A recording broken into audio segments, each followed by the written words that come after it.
Hello বন্ধুরা, শুভ দুপুরে শুভেচ্ছা রইলো। তোমরা কেমন আছো? আশা করি সবাই ভালো আছো। তো দেখো আমি আজকে দুপুরবেলা কি খাচ্ছি।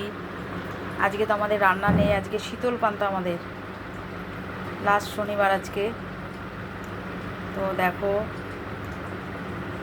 বড়া ভাজা কতগুলো নিয়েছি, দেখো আলু সিদ্ধ, দুটো লঙ্কা, লেবু।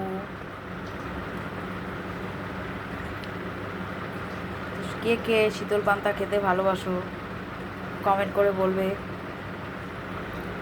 এখন তো নিরামিষ চলবে কদিন, আজকে থেকে নিরামিষ একদম পুরো মঙ্গলবার পর্যন্ত চলবে। কে কে নীলের উপাস করো সেটাও বলবে। আমার তো নীলের উপাস আছে, এই জন্য আজকের থেকে নিরামিষ খাওয়া শুরু করলাম।